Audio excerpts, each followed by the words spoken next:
Imagine dreaming of flying, but every flight school in your country tells you no. That's exactly what happened to Bessie Coleman. Born in Texas in 1892, Coleman grew up picking cotton and facing segregation. But she had a dream that seemed impossible at the time, to become a pilot. The problem? No flight school in the United States would accept a black woman. Most people would have given up. Bessie Coleman didn't. Instead, she learned French and traveled all the way to France to study aviation. In 1921, she earned her pilot's license from the Fédération Aéronautique Internationale, becoming the first black woman in the world to receive an international pilot's license. When she returned to America, crowds gathered to watch her perform breathtaking air shows. Known as Queen Bess, she thrilled audiences with dangerous loops, spins, and dives in the sky. But she had a bigger mission. Bessie refused to perform at events that banned black spectators and dreamed of opening a flight school, so other black pilots could follow her path. Though her life ended tragically in 1926, her courage helped open the skies for future generations. Because sometimes the biggest barrier to reaching the sky is someone telling you that you can't. If this story inspired you, follow for more hidden history and share this so the legacy of Bessie Coleman keeps soaring. As we look to the skies today, let us remember Bessie's indomitable spirit. Each time a plane takes off, each time a pilot, regardless of race or gender, achieves their dream, part of that ascent is owed to the barriers she broke. And that's why Bessie Coleman isn't just a name in history. She's a cornerstone of aviation's future. I want to be a pilot too, just like her. Then let's make sure you do, with the same courage she had.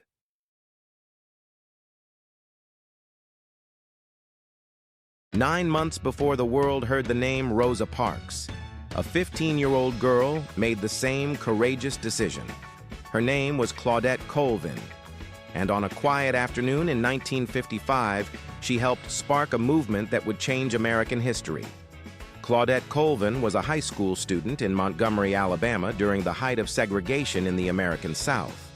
Like millions of black Americans, she lived under laws that separated people by race and treated African Americans as second-class citizens. Public buses were one of the most visible examples. Under Montgomery's segregation laws, black passengers had to sit in the back of the bus. If the white section filled up, black riders were required to stand or give up their seats, even if they had paid the same fare. On March 2, 1955, Claudette Colvin boarded a city bus after school with several friends. At first, everything seemed normal. She took a seat in the section designated for black passengers. But as the bus continued along its route, more white passengers boarded. Soon, the white section became full, and the driver ordered several black riders, including Claudette, to give up their seats. 3 students stood up. Claudette didn't. She later explained that she felt something powerful pushing her to stay seated. She thought about the lessons she had learned in school about freedom and the Constitution. She thought about the injustice she saw around her every day. And she thought about the words she had studied about equality. When the bus driver demanded she move, Claudette refused. Police were called. 2 officers boarded the bus and ordered the 15-year-old to stand. She still refused. The officers grabbed her, dragged her off the bus, and arrested her. Claudette later recalled how terrified she felt as they pushed her into a police car. She was taken to jail, fingerprinted, and held in a cell alone. Her arrest shocked her community. But something else was happening behind the scenes. Civil rights leaders in Montgomery were already searching for a legal challenge to the city's bus segregation laws. Claudette Colvin's case could have been that challenge. However, civil rights leaders worried that her young age and the intense scrutiny that would come with a legal battle might make the case difficult to win in court. 9 months later, another act of resistance would capture national attention. In December 1955, Rosa Parks refused to give up her seat on a Montgomery bus, sparking the famous Montgomery bus boycott. For more than a year, black residents of Montgomery refused to ride city buses, demanding an end to segregation. But Claudette Colvin's role in the struggle was far from over. In fact, she would become a crucial figure in the legal fight that followed. When civil rights lawyers challenged bus segregation in federal court, Claudette Colvin became one of the key plaintiffs in the historic case Browder versus Gale. The case argued that segregation on public buses violated the Constitution. In 1956, the federal court ruled in favor of the plaintiffs. The decision declared that segregated buses were unconstitutional. Soon after, the U.S. Supreme Court upheld the ruling. The Montgomery bus boycott ended, and bus segregation in Alabama and across the South was struck down. Claudette Colvin was just a teenager when she took that stand. Yet her courage helped contribute to one of the most important victories of the civil rights movement. For many years, her story remained largely unknown. History often focuses on the most famous moments, but behind those moments are many individuals whose bravery helped push change forward. Today, Claudette Colvin is recognized as one of the earliest figures to challenge bus segregation in Montgomery. Student, activist, pioneer, Claudette Colvin showed that courage doesn't always come from the most powerful people. Sometimes it comes from a teenager sitting on a bus, refusing to stand up for injustice. If this story inspired you, follow for more hidden stories from the civil rights movement, and share this so the courage of Claudette Colvin is never forgotten.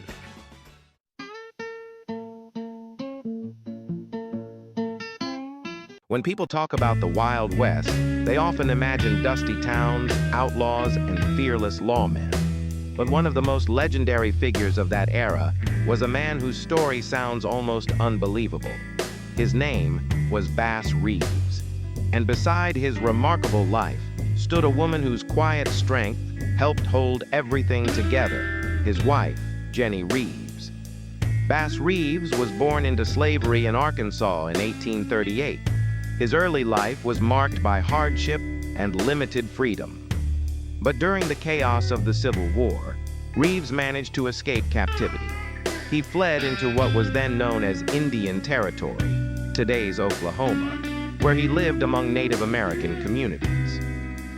During those years, Reeves learned tracking skills, survival techniques, and even several native languages. Those abilities would later make him one of the most effective lawmen in American history. After the Civil War ended, Reeves returned to Arkansas as a free man. Not long after, in 1864, he married Jenny Reeves. Jenny was more than just the wife of a frontier lawman. She became the anchor of a growing family and the steady presence in a life that would soon become incredibly dangerous. Together, Bass and Jenny built a home and raised 10 children. But Bass Reeves was about to enter one of the most dangerous jobs in the American frontier. In 1875, he was appointed a deputy U.S. Marshal by Isaac C. Parker, the federal judge in Fort Smith, Arkansas. Reeves's territory was enormous and incredibly dangerous. It covered thousands of square miles across the lawless lands of Indian Territory, where outlaws often hid from justice. Armed with his sharp memory, tracking abilities, and fearless reputation, Reeves began hunting down fugitives. Over the next 3 decades, he would arrest more than 3,000 criminals. Many of those arrests involved violent outlaws who resisted capture. Reeves survived countless gunfights and dangerous pursuits across forests, mountains, and open plains. He even became known for his clever disguises.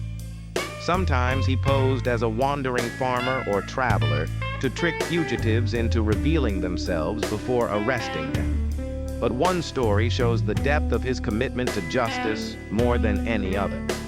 One day, a warrant was issued for a man accused of murder. That man was Reeves' own son. Instead of ignoring the warrant or allowing someone else to handle it, Bass Reeves personally tracked his son down and arrested him. To Reeves, the law applied to everyone, even family.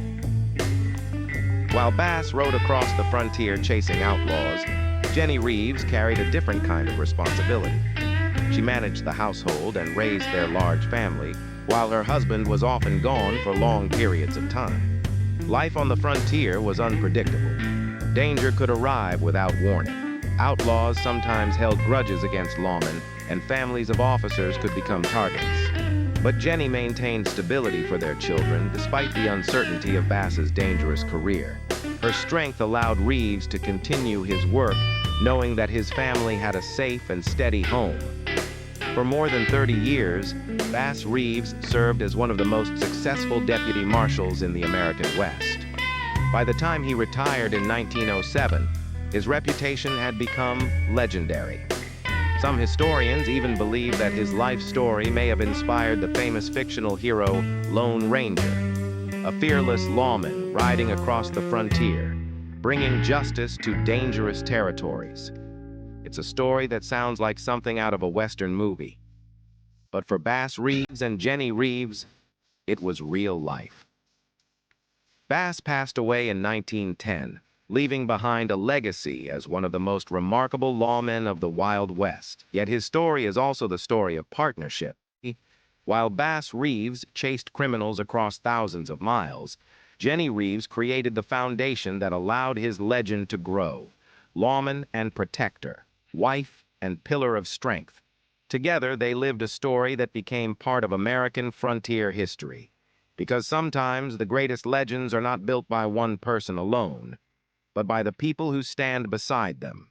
If this story fascinated you, follow for more hidden stories from the Wild West, and share this so more people discover the incredible legacy of Bass Reeves and Jenny Reeves.